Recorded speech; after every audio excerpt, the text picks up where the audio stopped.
Again, we will go a-trucking through a lot of this. Depending on how the time goes, I will try reading all the words of the first 4 chapters, make some comments as we go. Some of the time I'll just be making a few observations, and you just have to track with the storyline as it unfolds. It's a little different deal. This is a what would be called a narrative book. It's narrating a story of something that happened. And so a lot of the details, if you're paying attention as we read through, you gain your understanding of what was going on and what was happening. And I'll just throw in some tidbits for you along the way until we especially get to then some of the things start coming to a head, and some of our lessons, even for today, still start coming out. And then after offer a few more comments. And Michaela, I'm sad, but you're probably happy. But I was going to lead a chorus of singing "Happy Birthday" to you today, and I forgot. And so I'll embarrass you enough just by announcing this, even on the recording, that happy birthday to Michaela Smith, sitting down here with her wonderful husband, Caden. And so, yes, thank you, yeah. So anyway, I messed that up. I was going to have everybody sing to you earlier, but happy birthday, Michaela. So, real brief intro, Book of Esther. It took place during the time that of the Medo-Persian kingdom, the time that the Persians were the big guy on the block, the world power. In the time between 539 BC and 331 BC, many Israelites at the time of the writing of Esther had returned to Jerusalem and Jerusalem in the surrounding area from exile to Babylon. But many others were still in the area of Babylon, which again was now at this time a part of the Medo-Persian kingdom. And of course the exiles, the people that were exiled from Israel to Babylon, that happened under King Nebuchadnezzar, when the Babylonians were the big kid on the block. But eventually the Medes and the Persians conquered them, and they became the big kid on the block. There were actually 3 different groups of Israelites, Jewish people, who returned from the region of Babylon to the region of Jerusalem and the surrounding area over a period of almost 70 years. 3 different groups made their way back to the land of Israel. And that was all happened, of course, after the 70-year period of captivity that God had said he was going to have come upon them as punishment of them. A lot of this stuff ties into the book of Daniel. And Daniel, King Nebuchadnezzar had a dream, and Daniel had a vision, and there were this statue that King Nebuchadnezzar kept having this dream about, and then Daniel saw these visions, these dreams of these beasts and so forth, and it was talking about these world power Gentile kingdoms who would oppress Israel. And Babylonia was that kingdom at the time that Daniel was there with King Nebuchadnezzar and so forth. Babylonia was part of the statue. They were one of the beasts. But then the next kingdom that was prophesied was the Medes and the Persians, the Medo-Persian kingdom. And then eventually Greece conquered them. And then eventually who conquered Greece? Rome conquered Greece. And so this all ties together with the book of Daniel. The book of Ezra. Ezra and Nehemiah were 2 who led people to return from the Babylon region back to the land of Israel and rebuild the city and the temple and the gates and so forth. The book of Esther probably happened somewhere between Ezra chapter 6 and Ezra chapter 7, which is, I guess, if nothing else, just sort of an interesting little tidbit, but how the Bible ties together, and the more you learn and understand about this stuff, the more the pieces of the puzzle fit together. The book of Esther details another unlikely saving and preservation of God's chosen people, Israel, but the book of Esther doesn't actually mention God. Much has been written about that fact, the fact that God is not even mentioned in the book of Esther.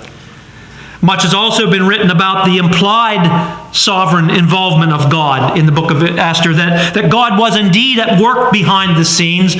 One commentator I read actually he felt that the not mentioning God was on purpose to kind of highlight or to point out that he was behind all the stuff that was happening, that he was in control, that he wasn't just sleeping on the recliner somewhere or whatever. And that God was working through the two primary Jewish characters in the book, Esther and Mordecai. Esther and Mordecai are seen by some Bible commentators as godly heroes. But other Bible commentators see them as disobedient, selfish slackers of the Jewish faith, through whom God nevertheless accomplished his purposes, and kind of cast them in a mostly negative light, which kind of took me back. Again, they make the point that God still worked through them, but they pretty much cast Esther and Mordecai as being, pretty much from a negative kind of a standpoint, and that just really kind of took me back. I have a hard time understanding Esther and Mordecai from that extremely negative point of view. And that will likely come out in my two messages, if the Lord wills, I get to do next week as well. I will tell you also that the Jewish feast of Purim arose as a celebration of God's deliverance of his people, as described here in the book of Esther. That's where the Jewish feast of Purim arose from. So with that being said, let's read the first 9 verses here, chapter 1. And again, I'm going to go pretty fast with some of this. This is what happened during the time of Xerxes. Some translations, that's Ahasuerus. And basically just Ahasuerus is more like a transliteration of the Hebrew name, but Xerxes would be the name that the king is commonly known as in secular history. The Xerxes who ruled over 127 provinces, stretching from India to Kush. At that time, King Xerxes reigned from his royal throne in the citadel of Susa. And in the 3rd year of his reign, he gave a banquet for all his nobles and officials. The military leaders of Persia and Media, the princes and the nobles of the provinces were present. For a full 180 days, he displayed the vast wealth of his kingdom and the splendor and glory of his majesty. When these days were over, the king gave a banquet lasting 7 days in the enclosed garden of the king's palace for all the people from the least to the greatest who were in the citadel of Susa. The garden had hangings of white and blue linen, fastened with cords of white linen and purple material to silver rings on marble pillars. There were couches of gold and silver on a mosaic pavement of porphyry, marble, mother of pearl, and other costly stones. And wine was served in goblets of gold, each one different from the other, and the royal wine was abundant, in keeping with the king's liberality. By the king's command, each guest was allowed to drink with no restrictions, for the king instructed all the wine stewards to serve each man what he wished. And Queen Vashti also gave a banquet for the women in the royal palace of King Xerxes. And so just quickly, again, this was a huge, huge kingdom, from the land of India to the land of Cush, which was most likely upper Mesopotamia, Egypt region. Susa itself, mentioned here, this town of Susa, was around 125 miles north of the Persian Gulf. That would put it in today's Iran, to give you perspective that way. And actually, secular history tells us that in 324 BC, after Greece conquered Persia, in Susa, there was a mass marriage of 10,000 of Alexander the Great's soldiers to Persian girls. Most likely done purposely to, oftentimes kingdoms, when a new kingdom conquered another one, they would want to very quickly have intermarriage to basically obliterate the genealogy and the genes, and water down the genes of that country they invaded, and basically put their genes into play in the people that lived there. And so the historical story is supposedly on one day 10,000 of Alexander the Great Greek soldiers were united in some form of marriage to Persian girls at one time there in that city of Susa.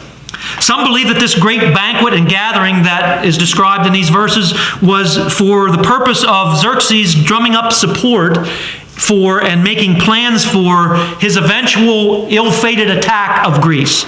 Again, secular history tells us that such a thing happened when the Persian kingdom went against Greece. And they won a couple battles, but were badly defeated in a couple others, and Xerxes came back to Susa with his tail twixt his legs. There may have been a rotation of various officials for that 180 days. Maybe all the officials from the various provinces probably weren't there at the same time. Might have been like a rotation of them coming in and out. And then maybe at the last 7 days of it, there was maybe this big banquet/drinking party at the end. There are differing opinions about that. It doesn't much matter to the overall story. Queen Vashti then had a separate banquet during that final 7 days for the women. So let's read verses 10 through 22. This is all setting the stage here. On the 7th day, that would be the 7th day of that final 7-day banquet with much wine drinking. On the 7th day, when King Xerxes was in high spirits from wine, he commanded the 7 eunuchs who served him, Mehuman, Biztha, Harbona, Bigtha, Agbitha, Zelthar, and Carcass. There'll be a quiz afterwards on those names. To bring before him Queen Vashti wearing her royal crown in order to display her beauty to the peoples and nobles, for she was lovely to look at. But when the attendants delivered the king's command, Queen Vashti refused to come. Then the king became furious and burned with anger.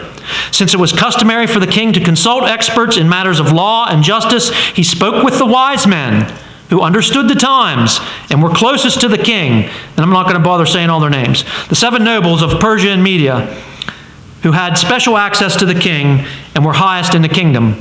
According to law, what must be done to Queen Vashti? He asked. Xerxes asked them. King asked them. She has not obeyed the command of King Xerxes that the eunuchs have taken to her. Then Memucan replied in the presence of the king and the nobles, Queen Vashti has done wrong not only against the king, but also against all the nobles and the peoples of all the provinces of the king Xerxes. For the queen's conduct will become known to all women, and so they will despise their husbands and say, King Xerxes commanded Queen Vashti to be brought before him, but she would not come. This very day, the Persian and the Median women of the nobility who have heard about the queen's conduct will respond to the king's nobles in the same way, and there will be no end of disrespect and discord. Therefore, if it pleases the king, let him issue a royal decree, and let it be written in the laws of Persia and Media, which cannot be what? Repealed. Cannot be repealed, once put in place, not even by the king. It's an important part of the story. That Vashti is never again to enter into the presence of King Xerxes. Also, let the king give her royal position to someone else who is better than she. Then when the king's edict is proclaimed throughout all his vast realm, all the women will respect their husbands from the least to the greatest. The king and his nobles were pleased with this advice. So the king did as Memucan promised. He sent dispatches to all parts of the kingdom, to each province in his own script, to each people in their own language, proclaiming that every man should be ruler over his own household, using his native tongue. So King Xerxes, again, 7th day of this banquet, he's in high spirits from the wine, which essentially means he's probably pretty well toasted on the 7th day of a bender. Eunuch, when it mentions eunuchs in the book of Esther, that term is used elsewhere in Scripture as well. Sometimes in the ancient world, eunuch was just a term for a government official, but sometimes they were actually castrated males and male servants, and especially ones who would deal with the king's harem. And that's another big part to understand in the book of Esther relative to in ancient times. The kings almost all had large harems or groups of concubines, basically servant girls who were at the king's call. If he wanted to have a night in the sack with any of those girls, he would call upon them and they would come. And this would be even though he was married, he would still have access to his harem, his group of concubines and so forth. And so sometimes the eunuchs that were in charge of the concubines, they were eunuchs because they were in charge of the king's many partners, and so they didn't get any ideas about. Anyway, so oftentimes those guys were, sign me up for that job. Anyway, that's all part of this ancient culture, and it's all part of the story and so forth. And you can't get around it. And really, you need to understand those kinds of things to fully understand what's going on. Some ancient Jewish sources record that King Xerxes wanted Vashti to actually come before this group of drunks with nothing on but her crown. That's what some ancient Jewish sources say, that he was lit up and he wanted to bring his beautiful wife with nothing on but her crown and parade in front of these drunk guys. We don't. The Bible doesn't say that. We don't know whether it was that extreme or not. But whatever it was, Vashti probably didn't appear to be much in the mood of being paraded around a bunch of drunks that evening, and so she refused to come. We don't. The biblical account doesn't give us any more information. It mentions the wise men here. These were typical of wise men of kings in that, and again in that ancient culture. Often the kings had this group of quote-unquote wise men who would advise them and so forth. It would be like the wise men earlier in time, prior to the time of the book of Esther, when Daniel was involved with the wise men of Babylon. Some of you might remember that from the accounts in the book of Daniel. Is also the same kind of wise men later in time who are mentioned in the Bible as coming to visit somebody pretty important. Who was that? Yeah, the Magi of the gospel accounts, those wise men who came to pay homage to Jesus. Again, were likely these types of guys who would advise a king. And so Xerxes had his group of wise men, and he consulted these wise guys about what could he do about the queen's disrespect. Maybe he wasn't aware. Does the law say something specific? Does the law of the Medes and the Persians say something specific about something like this? And that's another part of the story you got to understand. In these ancient times, the relationship between the king and the queen is not like it is in the fairy tales.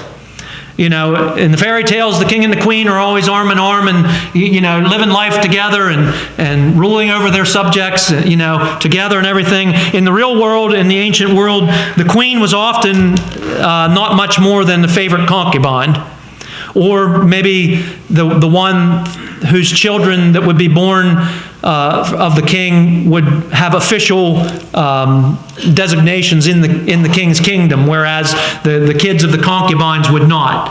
That was the reality back in those days, that the relationship between the king and the queen is not what you would see in the fairy tale books of today most times. And so Xerxes, anyway, he liked the wise dude's suggestions, and so he did it. And again, this unrepealable law of the Medes and the Persians, when a Medo-Persian king would put a law in place, it was binding from that point on, and he couldn't even himself change it. And so he put into place this unrepealable law that Queen Vashti was never again to be allowed into the presence of the king. A similar example again in the book of Daniel, when King Darius liked Daniel, and he had wise guys that didn't like Daniel, and they tricked Darius into signing a law into the Medes and the Persians that ended up causing him to have to agree to Daniel being thrown into the lion's den, because he couldn't change that law. There was nothing he could do about it. So that all sets the stage. We go to chapter 2. Chapter 2, verses 1 through 4. It says, "Later, when King Xerxes' fury had subsided, he remembered Vashti and what she had done, and what he had decreed about her. And then the king's personal attendants proposed, 'Let a search be made for beautiful young virgins for the king. Let the king appoint commissioners in every province of his realm to bring all these beautiful young women into the harem at the citadel of Susa. Let them be placed under the care of Hegai, the king's eunuch, who is in charge of the women, and let beauty treatments be given to them. And then let the young woman the young woman who pleases the king be queen instead of Vashti.' This advice appealed to the king, and he followed it." And so, for reasons not stated here, Xerxes started having a hankering about having a queen to replace Vashti. Jewish tradition says that Vashti had actually been executed. Again, the Bible doesn't say that. That's from traditional Jewish writings, says that she had actually been put to death.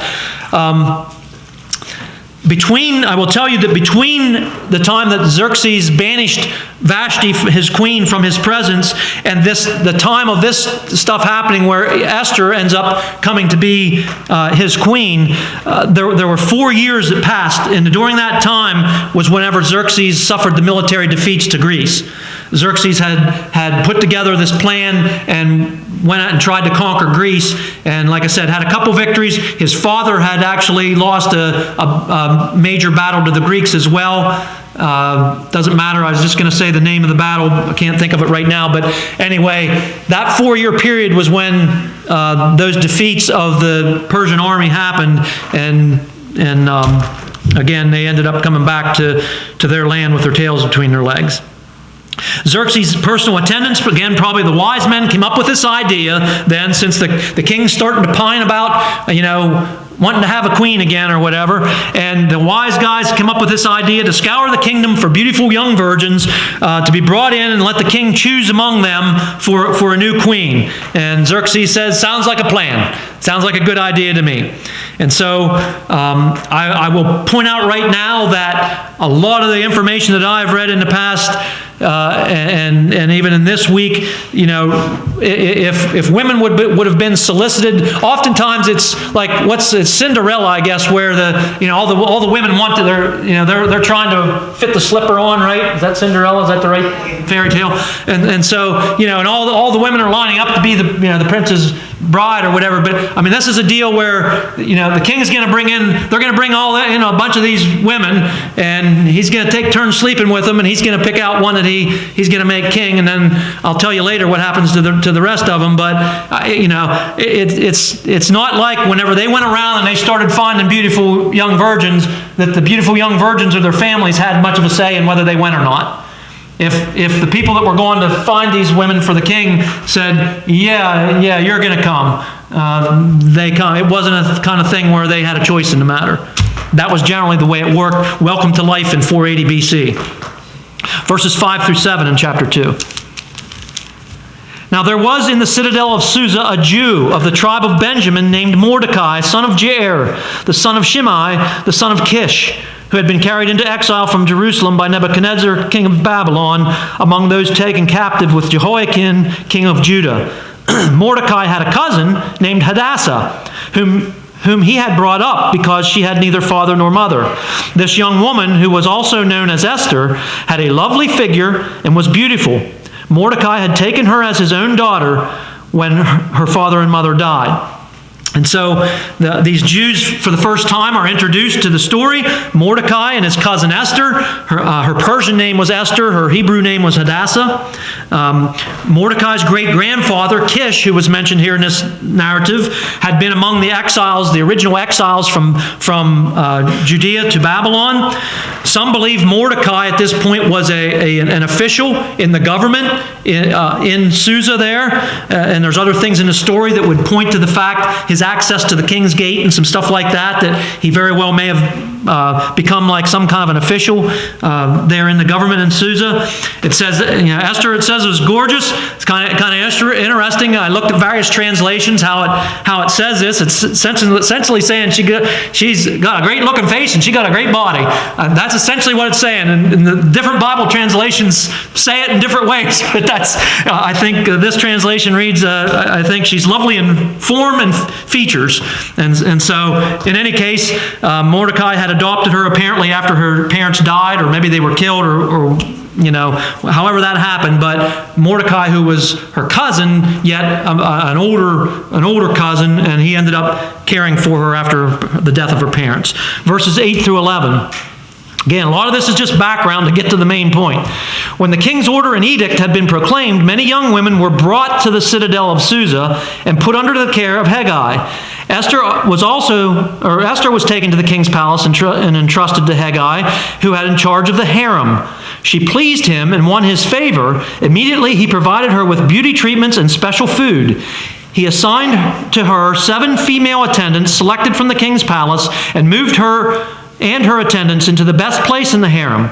Esther had not revealed her nationality and family background because Mordecai had forbidden her to do so. And every day, Mordecai, walked back and forth near the courtyard of the harem to find out how Esther was and what was happening to her. And so here's one of the first really big things that I have to say. There are vast differences of opinion among theologians and Bible commentators relative to Esther and Mordecai. Some believe Esther and Mordecai were both willing participants, both of them were willing participants in all this, that they had selfish motives behind both of them wanting Esther to make it in there into the original harem, be chosen for the harem or the group of these young virgins who would be presented to the king, and then potentially eventually even getting chosen as the queen or whatever.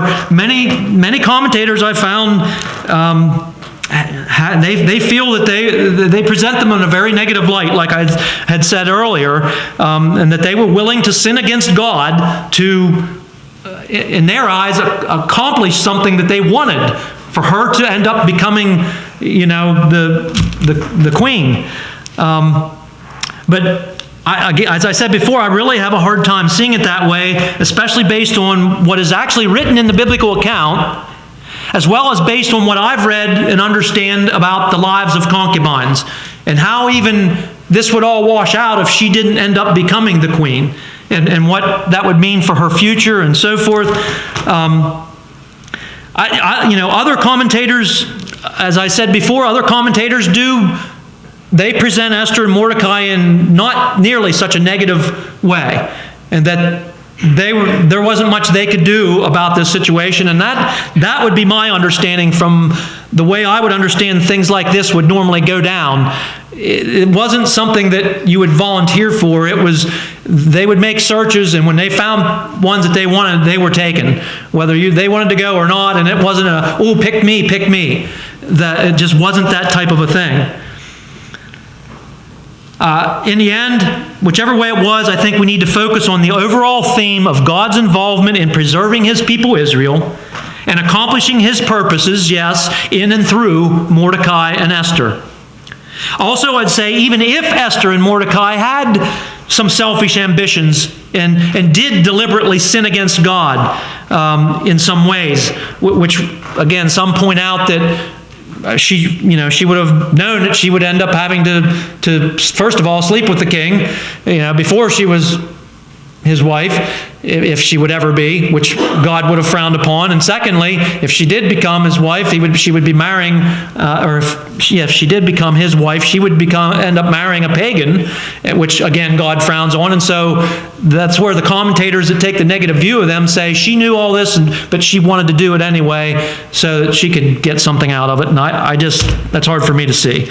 Both of them later did end up saving, of course, if you know the story, the lives of the Jewish people, and Esther in particular seemed to be especially brave in that aspect. In any case, as this process starts unfolding, Esther immediately got the attention of the eunuch in charge. He noticed her right away, and she ended up being given special treatment, but she didn't reveal she was a Jew, as Mordecai had told her not to. And Mordecai, from a distance, sort of kept tabs on her, what was going on with her, what was happening to her, and so forth. Verses 12 through 14. Before a young woman's turn came to go into King Xerxes, she had to complete 12 months of beauty treatments. Wow, 12 months. Prescribed for the women, 6 months with oil of myrrh and 6 with perfumes and cosmetics, and this is how she would go to the king. Anything she wanted was given her to take with her from the harem to the king's palace, and in the evening she would go there, and in the morning return to another part of the harem, to the care of a different eunuch, Shashgaz, the king's eunuch who was in charge of the concubines. She would not return to the king unless he was pleased with her and summoned her by name. So again, these various young women who were selected to go to the king would go through this whole year of beauty treatments, and then when it was their turn, they would be taken to the king's palace to spend the night with him. There's no argument about what this means. The young girl would go and sleep with the king for that night, and then in the morning She would be sent away, but she wouldn't go back to that group that she had come from. She would go to the bigger group of the existing concubines of the king. And what we understand even from secular history is that oftentimes when that young girl would go back to that bigger group of concubines, they may never go back to see the king again, and they would live as widows in that group of concubines for the rest of their lives. That would be their life. So again, I'm saying, I struggle seeing Esther thinking, yeah, I'm so beautiful and I'm so great. I'm gonna try to get in on this group, and I'm gonna beat out all these other girls, and I'm gonna become queen. And so then I'll be queen. And even though she probably also knew that being queen wasn't necessarily all that was cracked up to be, but in any case, I just struggled to see all that, knowing how all this stuff worked. Certain women out of the concubine group could occasionally be called for by the king for a night. But eventually, again, they would all end up living as widows within the compound in that group of other women. And of course, as they varying ages, because they would continue to grow older, and then the king would never call for them. This is the way the king would get older, but of course, he was always calling in young girls and so forth. And it's just the way it worked. And it's the reality of the whole deal. Verses 15 through 18. When the turn came for Esther, the young woman Mordecai had adopted, the daughter of his uncle Abihail, to go to the king, she asked for nothing other than what Hegai, the king's eunuch, who was in charge of the harem, suggested. And Esther won the favor of everyone who saw her. And she was taken to King Xerxes in a royal residence in the 10th month, the month of Tebeth, in the 7th year of his reign. Now the king was attracted to Esther more than any of the other women, and she won his favor and approval more than any of the other virgins. So he set a royal crown on her head and made her queen instead of Vashti, and the king gave a great banquet, Esther's banquet, for all his nobles and officials, and he proclaimed a holiday throughout the provinces and distributed gifts with royal liberality. So not a lot to add there with that. Esther's turn with the king came up, and everybody that saw her was impressed, but most importantly, King Xerxes was impressed. And so it doesn't say whether it was immediate, I don't know, we can read into it was just right away, he said, okay, she's the one, or whether some more time went by. It kind of sounds like it could have been right then and there, but in any case, she became queen, and they had a big party, and Xerxes declared a national holiday. So, verses 19 through 23. I'm thinking fast because I glanced at my time, and the usual was happening.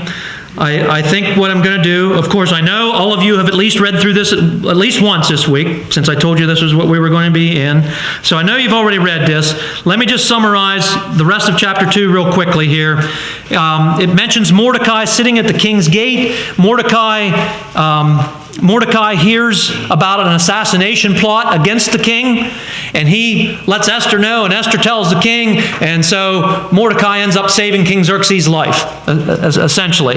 And the fact that he was sitting at the king's gate, the main gate of cities in cultures at that time, they conducted business and legal affairs at the gate of the city. Don't ask me why, but that's what they did in that culture. And so Mordecai overheard something in that place, and these would-be assassins, some translations say they were hanged on gallows, but the Persians weren't known for hanging. They were known for impaling people on poles.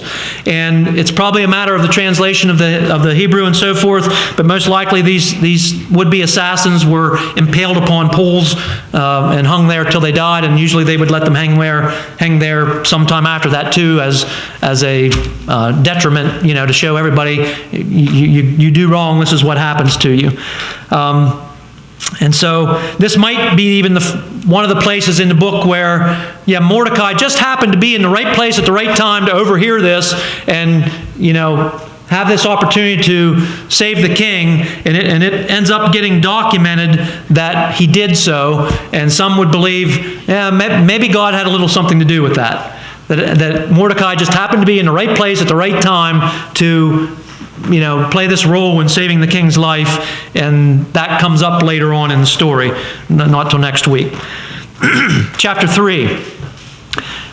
1 through 7, after these events, King Xerxes honored Haman, son of Hammedatha, the Agagite, elevating him and giving him a seat of honor higher than all the other nobles. And all the royal officials at the king's gate knelt down and paid honor to Haman, for the king had commanded this concerning him.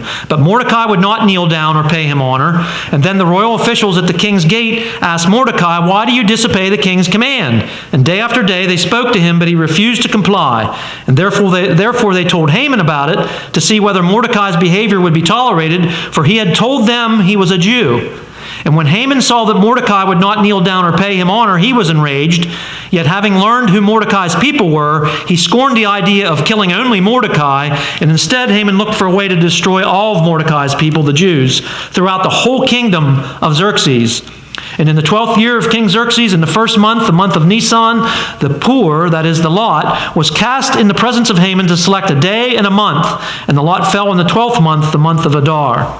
And so these verses quickly set the scene. Haman is mentioned for the first time. For some reason, the king elevates him into like maybe the highest position of honor in the kingdom. He is said to be an Agagite. Some people think that ties him to King Agag of the Amalekites that were ancient enemies of Israel, and then that impacts how they interpret some things that go on. Other people say, no, that's not, and they give explanations why he couldn't have been tied into that king. The bottom line is that about 4 years after Mordecai saved the king's life, the King Xerxes promoted Haman to this position and commanded that the other people at the king's gate would kneel down before him when he came by as a means of honoring him. Everybody did so, of course, except Mordecai, and they couldn't talk him into doing it. He apparently said he wouldn't do it because he was a Jew, because remember, he had told Esther not to tell him he was a Jew, not to tell anybody he was a Jew, but he apparently told these guys that were trying to get him to kneel before Haman that he couldn't do it because he was a Jew. It doesn't say why. That would make a difference. Commentators make guesses. I'm not much for guesses. I just am not much for making guesses. It wouldn't have had anything to do with worship. He wasn't kneeling in worship. It wasn't an issue like that. He was just kneeling out of respect. And Jews often did that, kneeled out of respect. He wasn't bowing in worship. And so it's unsure why some commentators think that Mordecai was just too proud to kneel before him, that's what it was. Again, the Bible doesn't say, and so I don't spend too much time thinking about it. Haman got really mad. He decides, I want to kill not only Mordecai, I want to kill these whole people, all Jews, and not only just Jews in Susa there, but all Jews in the whole kingdom of Persia, which would have included Jerusalem and all the exiles that had made their way back by that time.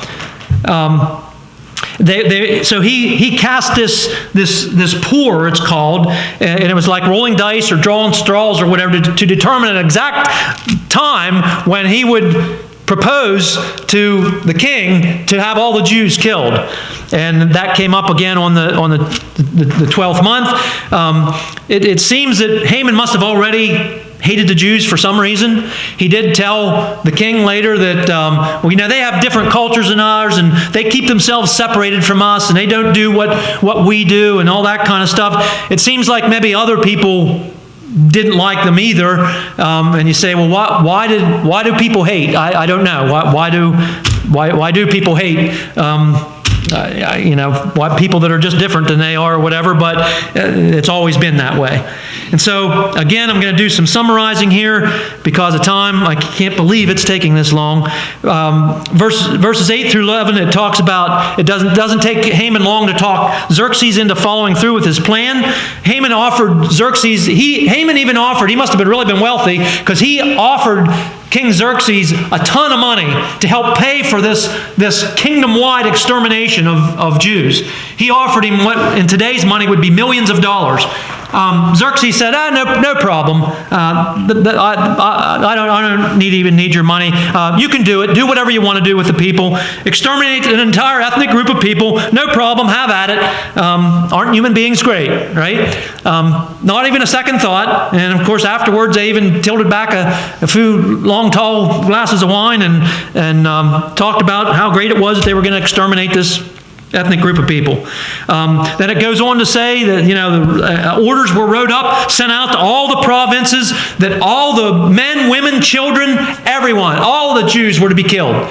Throughout the entire kingdom, notices sent out to all the different provinces, riders sent out to give the message, and of course, picture yourself as a Jew in one of these provinces, and a rider's coming through making this declaration that on such and such a day of such and such a month coming up, all Jews, men, women, and children will be killed.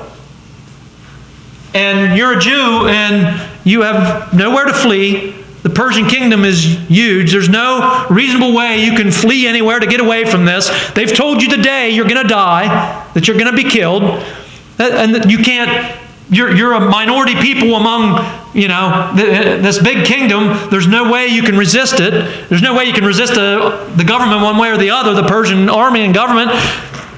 You're just told you're going to die. And so they start grieving and mourning and so forth. And of course, of them, the Mordecai was also mourning and so forth, and expressing his grief about what was going on. And it says that, like, the city of Susa even was stunned. Like, even the non-Jews were like, what is going on?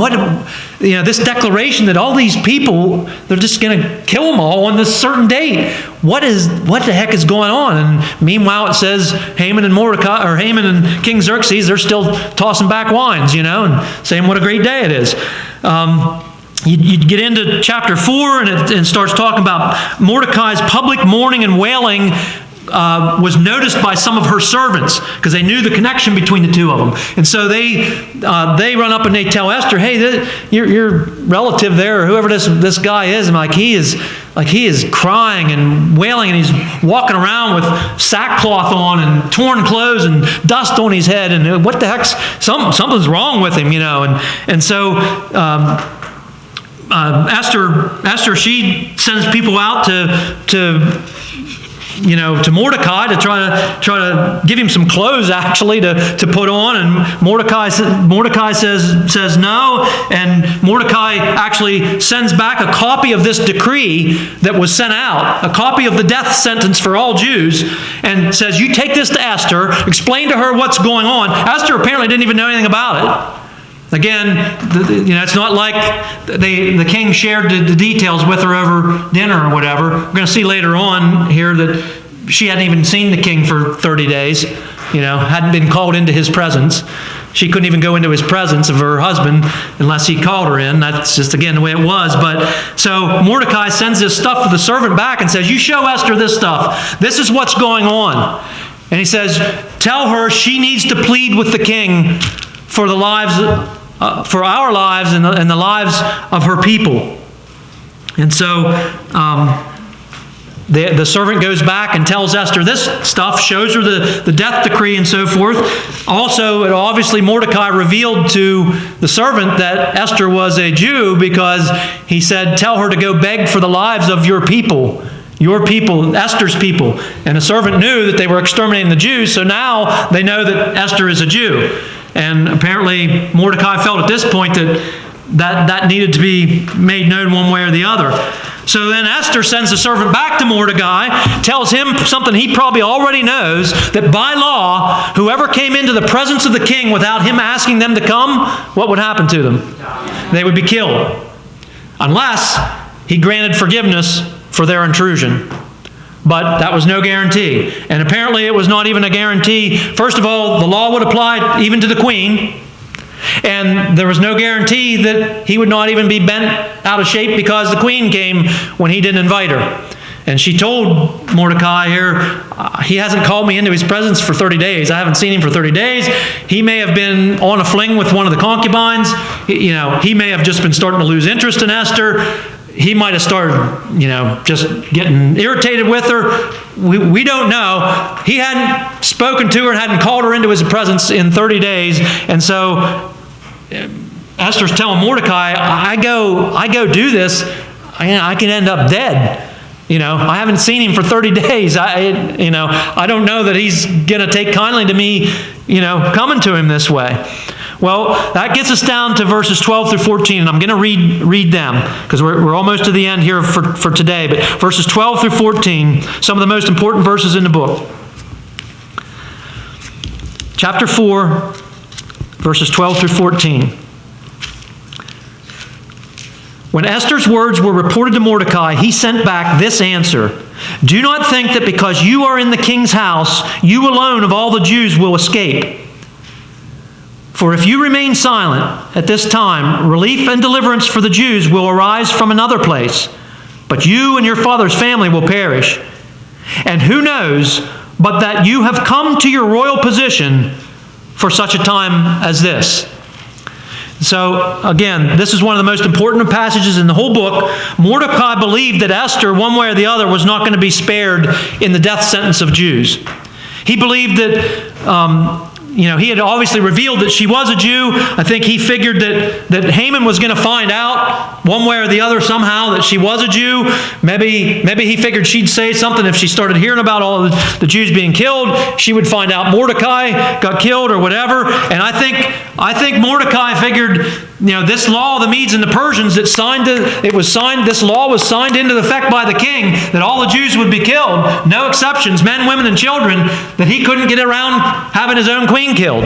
Not that he would maybe care that much anyway, because he hadn't seen her for 30 days and he might already be looking after another one. And so Mordecai's saying what Mordecai sent back to her is, I don't know that you're going to get out of this alive one way or the other. Anyway, if this goes through, you're going to be dead. But he did say, I think maybe if not here, maybe he'll end up being able to kill the Jews here in Susa. But throughout the kingdom, essentially Mordecai is saying, I know that rescue will come from another place. That somehow the people, the Jews, will not all be exterminated. We're probably goners here in Susa itself. But in the rest of the kingdom, I don't think all the Jews are going to be exterminated. What kind of promises, I'm trying to say it without giving you the answer, but what kind of promises do you think Mordecai might have been thinking about to say that? The remnant. Yeah, that God said he would always preserve a remnant of Israel. And many believe that that Mordecai was in an act of faith and understanding of God's promises through the Old Testament scriptures, was saying, we're likely going to end up dead in this, but even if you don't try to intervene, somewhere God will raise up somebody to protect a lot of the Jews, because God has said he will always preserve a remnant of the nation Israel. And many people believe that that's what Mordecai was talking about. God promised he would always preserve them. He would never allow the Jewish nation to completely be destroyed as a people. And then having said that, Mordecai said probably the most famous one line in the book of Esther. Esther was to consider that maybe she had come to be queen for the purpose of dealing with this very situation, this very time that they were facing. That maybe God had allowed Esther to be taken out of her normal life and violated and married to a pagan man and so forth. Maybe God allowed all that stuff to happen so that she would be in a position then to save a lot of these Jewish people. That's essentially maybe you are where you're at simply because God has put you there for the time that we're facing right now, because you will be in a position to do something about it, whereas nobody else would be in that kind of a position other than you right now. That's what many believe he was saying. And then the last verses here, 15 through 17, says, Then Esther sent this reply to Mordecai: Go, gather together all the Jews who are in Susa and fast for me. Do not eat or drink for 3 days, night or day. I and my attendants will fast as you do, and when this is done, I will go to the king, even though it's against the law. And if I perish, I perish. And so Mordecai went away and carried out Esther's instructions. So it seems that Mordecai's words, I think, had at least some impact on Esther. She made her decision, even though it was against the law, even though she might be killed for it, she was going to go to the king. And she was going to plead for herself and her people to somehow be spared, for the king to somehow find a way to spare them. And if she was put to death for violating the law and coming to the king without being invited, then so be it. Some believe that when she told Mordecai to gather the Jews in Susa to fast for 3 days, that prayer would have been understood to be a part of that. Prayer is often tied into fasting in the Bible. Examples are Ezra chapter 8, Nehemiah chapter 1, Luke chapter 5, Acts chapter 13. And so, again, many believe that Esther told Mordecai to gather around all the Jews he could get and have them fast and pray for the whole deal. Esther would have her servants do the same thing, and then when that 3-day period of fasting and praying was up, she would go in and make the petition to the king, and what happened. She'd accept whatever it was. So 3 big so whats I want to give you out of this to wrap up. 3 big, again, a lot of details, a lot of stuff you can say, okay, that stuff just doesn't interest me or whatever, but it's background to the whole story. And the 3 big so whats for us to take out, something that we can still do something with today. Number 1, God is always in control. Always in control. He will always accomplish His purposes, and He will do so whether we do what we're supposed to or not. Regardless of what we do or don't do, God will accomplish His purposes one way or the other. God was not, anxiously in the balcony of heaven. God was not anxiously rubbing His hands, saying, "Oh, come on, Esther, you got to do this. I don't know what we're going to do. If you don't, I don't know what I'll do. The Jews will all be killed. Come on, you got to do this." It wasn't that. Now, God knew Esther was going to do it, but He didn't make her do it. It was still her decision. But if she would have decided not to, He'd have, like Mordecai said, He'd have raised up somebody somewhere, and He would have preserved the Jewish people. And that is the way it always is with God. When we don't, we are supposed to do what He tells us to do, but when we don't, He will still accomplish what He wants to accomplish. It doesn't impact what God wants to have happen. And that's where it goes into some of our discussions about, I've cringed and I've seen people say, well, if you don't share Jesus with that person, they might be in hell because you didn't.